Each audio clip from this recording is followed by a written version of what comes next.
За аюукаатай өнөөдөр ажил Зя. ба хөдөлмөрийн талаар ярина. Яа сайн бацгаана уу. Мгм. За ажил хөдөлмөр хоёрыг хүмүүс ерөөсөө бас ялгаж үзэх хэрэгтэй. Энэ нь бол Аха. ялангуяа бидний энэ амьдралд тэгээд бидний ярьж байгаа энэ онолдоо бол хамгийн их холбогдож байгаа энэ сэдв. Тэгэнгүүт бид бас нэг зүйлийг ерөөсөө мэддэг юм байлээ. Аха. Өөрсдөө одоо барууныхан гэж байгаа хүмүүс хүртэл одоо ийм үгийг ашиглаад байдаг. Хөдөлмөр хүнийг бүтээн гэж тий. Тий хөдөлмөр хүний хүртээнд бараг л нэг дочиг давтсан л одоо нэг тийм үг байгаад байгаа шүү дээ. Тэгэхээр хоёул энийг гой задлж ярмаар байна тий. Мгм.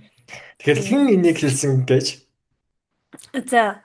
хөдөлмөр хүнийг бүтээн гэдгийг чинь Фридрих Энгельс хэлсэн байхгүй юу? Аха. За. Энгельс За. нөгөө мичнээс хүн болоход хөдөлмөрийн үүрэгрээ гэдэг нэртэй ном бичээд тэгээ тэрэн дээр Аха. уг нь бол хөдөлмөр хүний бүтээн гэж бас бичээгүй юм. Ингэж хэлсэн. Аха. Хүн хөдөлмөрөөр бүтээгдэн. Бүтээгддэг. Тийм Тий нөгөө пассив бүтээгддэг. дээр бичсэн байхгүй юу? Аха. Тийм. Тий. Тэ мэн Тэгэхээр хөдөлмөрийг бол чухалчилсан дээ. Хөдөлмөр бол одоо хүний яг бараг хүн болж төрсний хувьд хийх ёстой одоо майнд ашиглаж хийх ёстой тийм нандин зүйл байгаа байхгүй юу ер нь бол тий. Тий тий. англисийнхаар бол тий хөдөлмөрийн үр дүнд бид нар бүтээгддэг. Тийм. Аха. Ажил бол илүү нийгмийн шинжтэй. Хөдөлмөр Тий. хүний шинжтэй юм ба шүү дээ. Би одоо өөрийгөө лаг болгохын тулд, өсгөхийн тулд, өнөөдрөөсөө илүү болгохын тулд би хөдөлмөрлөлнө. Тий. Дах Тий. биш. Ажил бол Тий. яаж ингэнгүүт нөгөө нийгмийн хуваарлалтанд оруулаад байгаа юм. Хөдөлмөрийг хуваарьнд оруулаад нийгэм дүр ашигтай болгоод байгаа. Жишээлбэл Тий. эмчийн ажил, багшийн ажил, Мгм. инженер, Тий. тэ? Тий. Энэ бүхэн чинь ажил буюу тухайн нийгэм оршин тогтноход илүү одоо сайн болгох зорилготой тэр нийгэм. Аха. Тэгээд одоо асуудалгүй болгох. Жишээлбэл хувь хүн ганцаараа олон зүйлийг хөдөлмөрлөж чадахгүй. Тий. Тэгвэл би тариад гурил будаа хийж явах хажууд би ногоо тариад эсвэл мал маллаад яж чадахгүй. Аха. Тиймээс би зөвхөн малчин гэхэд надад ногоо хэрэгтэй болвол би ногоочин гэдэг ажилтай хүнээс ногоо аваад хариуд нь Тий. махаа өгнө. Бие өвччингүүд эмч хэрэгтэй. Тийм. Орон сууцны Мгм. тулд байр хэрэгтэй. Хүүхдээ сурахын тулд багш хэрэгтэй гээл те. Тэгэхээр ингээд Тэгэхээр ажил гэдэг бол илүү нийгмийн шинжтэй болж байгаа даа. Илүү эдийн яг зөв. засгийн утгаар те илүү ашиг олох, одоо профит олох нийгмийн шинжтэй болж байгаа. Тэнгүүд хөдөлмөр гингүүд илүү хувь хүний шинжтэй гэж үзэж болох уу? Харин одоо юу гэдэг илүү утга учиртай. Одоо миний амьдралд би жишээлбэл 5 жил одоо хөдөлмөрлөө бизнесээ босгосны үр дүнд би ингээд нэг тийм утга учиртай юм хийчихэж шít. Энэ бол хөдөлмөр. Тий. Тийм. Би өөрийнхөө төлөө хөдөлсөн. Тэгээ үр дүнд хүрсэн. Аа. Тий. Аха. Тэгээ хэлж сурах ч гэдэм үү те. Тий. Тий Энэ энэ бол бүхэн дандаа хөдөлмөр. Тий. хөдөлмөр. За тэгэнгүүт Тий. хөдөлмөрүүд олон янз байгаа. Жишээлбэл одоо гэрийн ажил ч уг нь ажил биш хөдөлмөр. Тий хөдөлмөр ааха. Хүүхдээ асрах энэ төр хөдөлмөр. Тий хөдөлмөр ааха. Тэнгүүд тэр илүү тэр ажил гэдэг дээр нийгмийн шинжтэй дээр юу яваад байна гэхээр өнөөдрийн бидний энэ ярьж байгаа ажлын цаг Тий энийг ааха. хамгийн анх Роберт Оуэн гэсэн утопиан социалист Роберт Оуэн санаачилсан. Мгм. 24 цаг өдөрт ногдож байгаа шүү дээ хүнд. Ааха. 24-ийг тэгээ 3 тувааж байгаа юм. Шинжлэх Ааха. ухааны аргаар математик тацаллаар 3 туваангууд 8 8 8 болж байгааз. Ааха. Тэгээд энэ хүн ингэж гурван амьдралд амьдрах хэрэгтэй байна гэж Роберт Оуэн хамгийн анхын санаа Мгм. гаргасан. Нэгдүгээрт 8 цаг унтах ёстой, амрах Тий. ёстой, цэнэглэгдэх ёстой. Хоёрдугаар дараагийн 8 цагт нь хүн тийм үү тэр хөдөлмөр явж байгаа юм. Үр хөвгтөө өсгөх, Мгм. өөрийгөө Тий. хөгжүүлэх, соён гэгээрэх, enjoy-дах, Мгм. театр орж юм үзэх те, ном унших, юу гэдэг, пив уух, уушин газар суух энэ бүхэн. Мгм. Мгм. Тэгээд үлдсэн нөгөө 3 8 цагт нь ажил буюу Жинхэнэ хөдөлмөрлөх нийгэмд тий. өөрийгөө зориулна. Тэрүүгээрээ өөрийгөө бий болгох.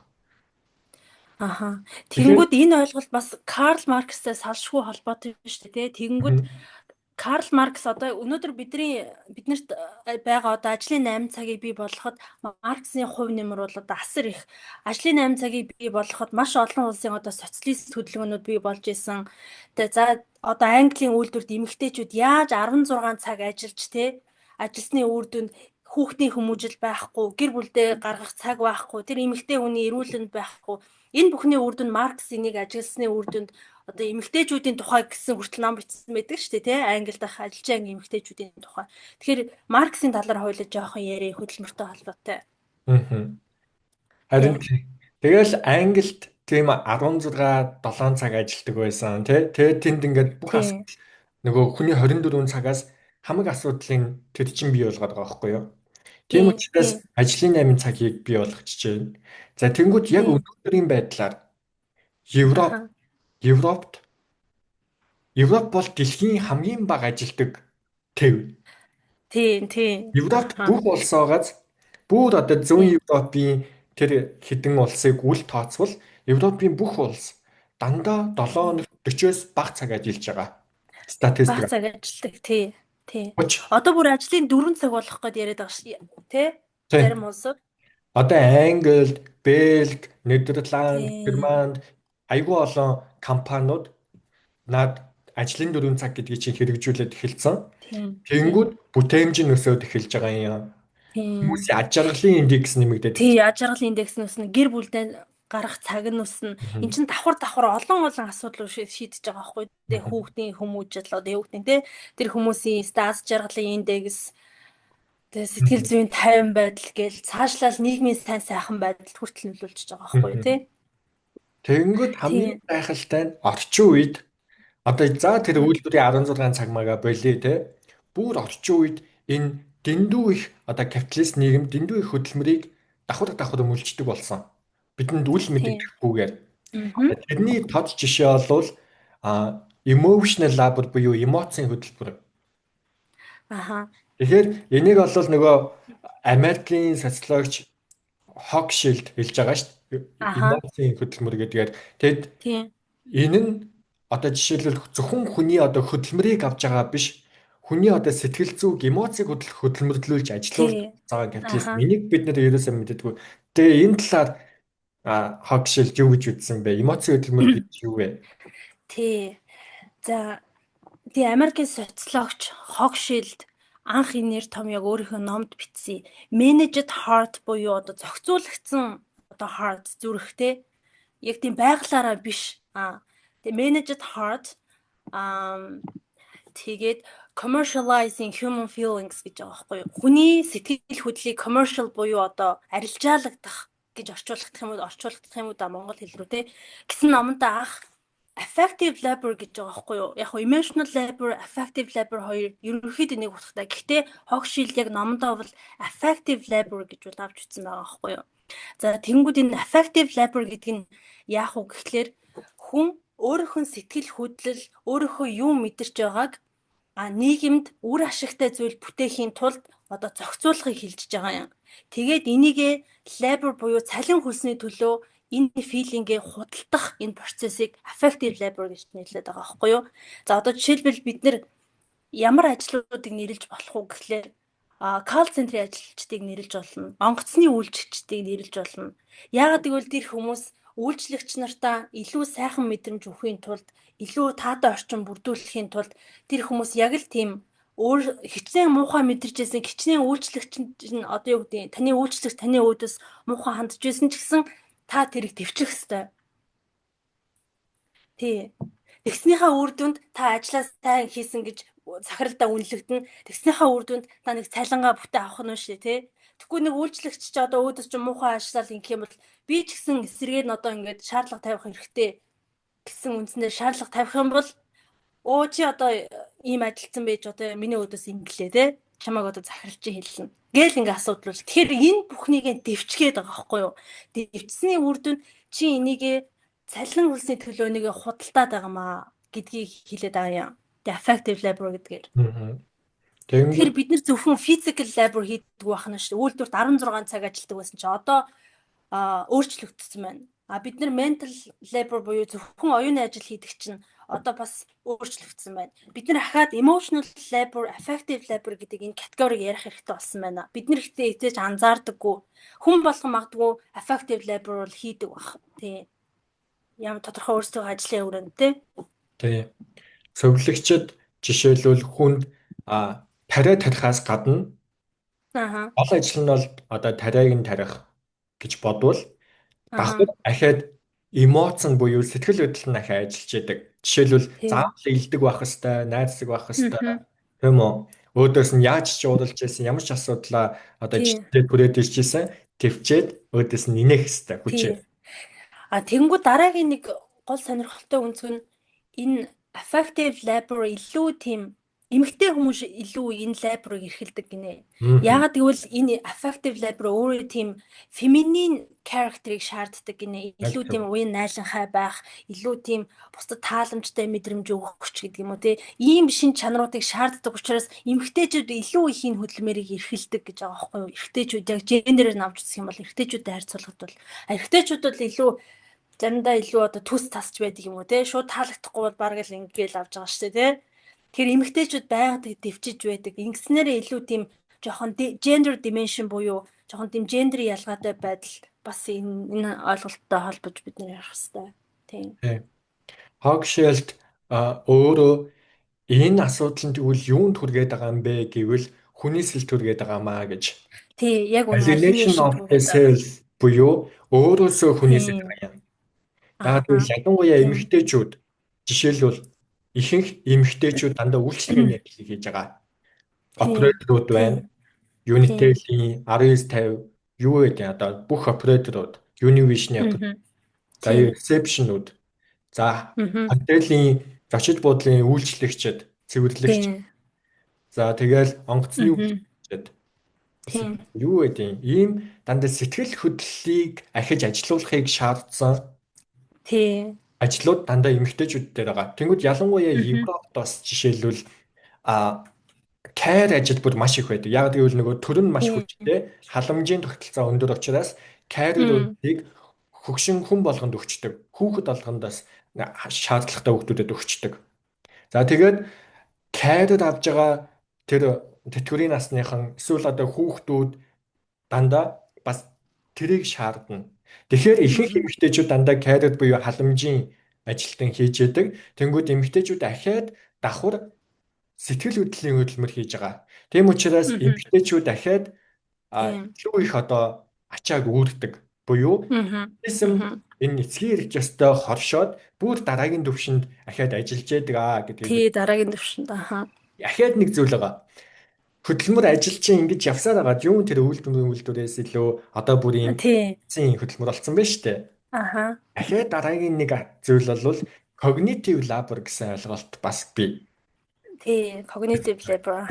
Тэгээ энэ нь юу хэлээд байна гэхээр ахаад бид нэр танин мэдэх хүн хувьд эмэгтэйчүүд илүү бас хөдөлмөрлөдөг өө. Жишээлбэл юу cognitive labor гэдэг нь үгэнгүүд хүүхдийн одоо сургалтын төлбөр хийцээ болох уу? Хүүхдтэй вакцин хийцээ илэх үү? Мөн үү? Эсвэл одоо юу гэдэг хичээл сургууль нь юу илээ? За тэдний өдөр ингэн хүүхдүүдээгээд дандаа энэ бүхнийг ингээ мэдчих хэвээр. Одоо жишээ нь аав нар яагаад хүүхдийнхээ төлсөн өдрийг мэддэггүй вэ?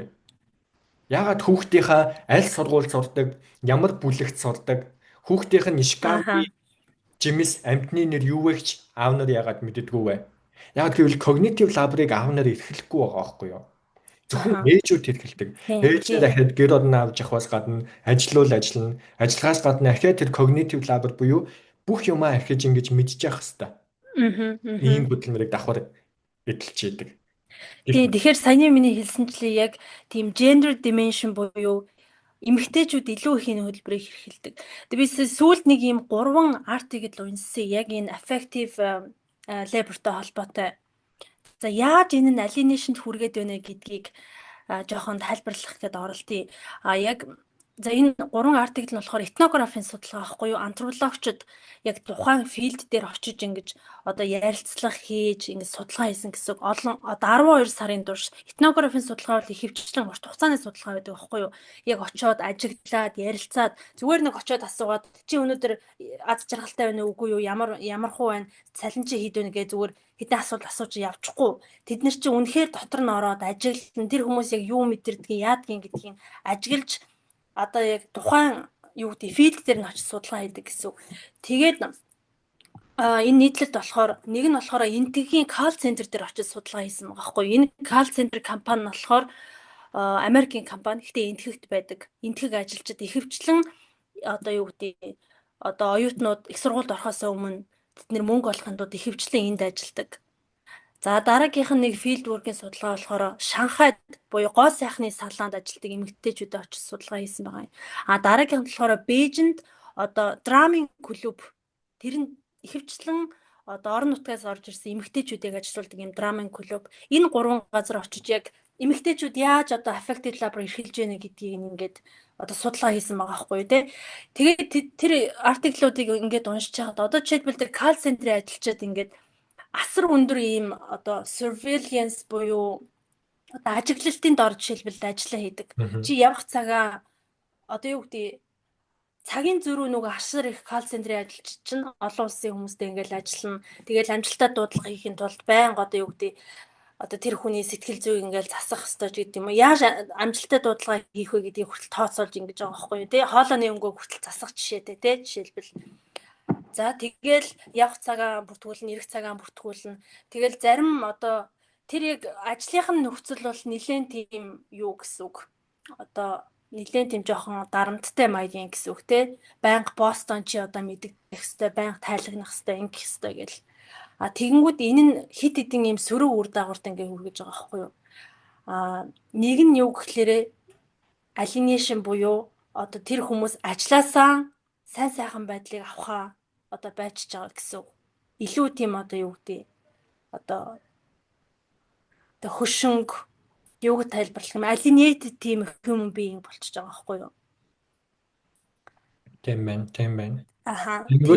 Монголдас хэдий бүрэн дүүрэн alienation буюу тэгж хөдөлмөрөөсөө ажилласаа хүнээсээ гүйж гэсэн маш олон шинж тэмдгүүд байдаг. Жишээлбэл нэгдүгээр өдөр гэхээр л ер нь үзэн ядж байгаа шүү дээ. Тийм. 5 дахь өдөр болжонгууд баярлаад байгаа шүү дээ. Ажил хурдан тараасаа орой шоуд игээд. Өөрөөр хэлбэл ажлыг ял гэж авцсан. Яг тэгвэл капиталист системд ер нь бүх ажлууд ял болчдөг л доо тий. Тэгээд хөдөлмөрлөн гэдэг бол би ял юм мөнгө олохын тулд одоо яаж хийж яагаад бушуухан нэг цаг дуусаасаа гэсэн юм дандаа явж идэг. Ажил хурдан тараасаа ажил гэхээр үстэй толгой арзаалаач гэдэг юм уу. Нэм бүр хэл зүгүүд амьдралаас орон гарлаа штэ. Маргааш нэгдэх өдөр ёо ил гэж байгаа штэ. Тэгэнгүүт уг нь болвол ажил хөдөлмөр гэдэг хүний амьдралтай нэг байх хэвээр. Миний байх хэвээр. Би ажиллаад өөрийгөө мэдэрдэг, өөрийнхөө сайн сайхныг харуулдаг, өсч хөгждөг, бусдад тусалдаг, хайрладаг уг нь байх хэвээр. Даанч капиталист системд ажил гэхээр ял мэт болсон. Хөдөлмөр гэдэг хүний ажил гэдэг хүнийх дандаа өөрөх байдаг, хүн өөрөө тэрийг өдөртдөг, өөрийгөө тэрүүгээр бүтээдэг. Хүн тэр хөдөлмөрийг эрхэлснээрээ илүү өөрийнхөө сайн сайхан байдлыг мэдрэх, нийгэмд буцаага сайн сайхан байдлыг бий болгох тийм үр бүтээмжтэй юм хийх ёстой. Гэтэл энэ affective labor нь яаж alienation-д хүргээд байна гэхлээр илүү тийм чиний хэлснээр өөрийг чинь биш болчихж байгаа байхгүй юу? Чи тэр ажлаас нэг л тийм хаширсан, туйширсан сэтгэл зүйн дарамт одоо юу гэдэг тэр бүхнийг мэдэрч байгаа. Тэгээд энэ эмэгтэйчүүдтэй хийсэн ярилцлагыг ингээд уншиж байхад ингэж байгаа байхгүй юу? Хамгийн сонирхолтой ажигласан зүйл нь дандаа капиталист систем жишээлбэл энэ affective labor эрхэлж байгаа эмэгтэйчүүд жишээлбэл ингэж байгаа байхгүй юу? Боссдоо ингэж хэлж байгаа байхгүй юу? Би одоо ингээд маш их ядарч байна. Би үнэхээр ингээл хэцүү байгаагаа боссдоо хэлсэн ч гэсэн манай босс дандаа ингэдэг гэж байгаа байхгүй юу? Чи явсан ч гэсэн дараагийн хүн чинь ахаал хүрээд ирнэ. Тэр чи ажлын байраа алдмааргүй байх юм бол чи хичээх ёстой. Одоо юу гэдэг дандаа тийм misrecognition буюу нөхцөл байдлыг танин мэдүүлэхээс дандаа тийм зайлс хийж дарж идэг. Одоо ингэж байгаа байхгүй юу? Тий, чи явж болно гэхдээ дараагийн өдөр шууд бэлэн. А тийм учраас ирээдүй чинь одоо чи ирээдүйн төлөө ирээдүгэн бүтээмээр л авах юм бол чи одоо нүдэ айнаал ингээл ажиллах хэвээр төвчих хэвээр тисэх хэвээр гээл тэ тэднэрийг Яг зөв. тий. Тэгэхээр Тий. өнөөдрийн маш олон сэтгэл зүйн гутрал, anxiety буюу түгшил энэ бүхэн Тий. болвол энэ тогтолцооны асуудал бид Тий. Тий. ажлын байраасаа ахуулаад ийм их айдастай Мм. ирээдүйн тодорхойгүй хэрвээ Тий. би Тий. эндээс үгүй болчвол би ингээд амьдралын баталгаагаа алдах юм шиг санагдаад хэрвээ Тий. би гацчвал энэ компани үргэлжилдгээрээ үргэлжлээд намайг орлох хэдэн тэр бөмбөгөн ард хүлээж байгаа Хүн байгаа. гэсэн энэ Мм. сэтгэлгээг хүн хүлээж авч яадаг.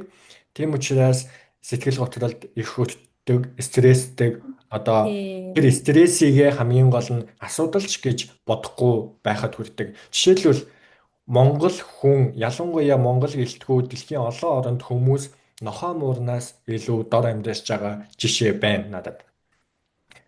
Манай Ирландад амьдарч байхад Мм. манай тэр байрны эзний хөөрхөн мууртай тэнгууд Мм. муур нөгөө бөөлжөд өвдөд байсан. Тэгэд имлэг Мм. үзүүлсэн чи яасан байна гэсэн чи стресссэн байна гэж байгаа байхгүй. За За муур нь яах вэ? стресссэн юм шиг Тийм. тий. Тэр муурыг одоо эмчлэх ёстой. Хоолыг одоо бити ийлтэй, бити загин тийм. Энэ муур стресссэн байна. Тиймээс хоолоо идэхгүй байна. Тийм. Тиймээс одоо ингээд Мм. муурны төлөө 600 евро төлсөн. Тийм, Аа стресс тий. байна. Тий. Ахиад Германд одоо монголчиг өө ямар хөөрхөн нохоо вэ гэд илээдээдэггүй. Бити хөр ягаад хурж болохгүй вэ гэсэн чинь манай нохоо стресстэй байгаа гэж байгаа байхгүй. Тэгэхээр энэ мэдээс Тий. хавлаад ер нь нохоо муур хүсэл хүнээс илүү одоо нохоо ясаар муур Тий. ясаар амьдарч Тий. байна. Муур ёсоор амьдардаг. Тэгэхээр Тий. хоёулынхын цаг ингээд дуслаа дараагийн уулзалтаар дахиад уулзъя. Өө дуусч байгаа мó? Одоо ингээд стресс төлөш чамайг. Хэдэн минут үлдсэн? Тэг. За ингээ 30 минут 23 сайхан секунд юм уу? ярилцлаа. Хөдөлмөр, ажил. Өө дараагийн дугаараар тэр нөгөө юутай Яараа. аа digital labor гэдгийг хоёулаа ярих хэрэгтэй. За Одоо тэгээ. хөдөлмөрчин дараагийн төвшин дахиад бид нар digital labor эрхэлдэг. Мгм. Үнэгүй хөдөлмөрчин зөвхөн гэрээ ажил байхаа болцсон. Тэгэхээр бид нэр үнэгүй хөдөлмөр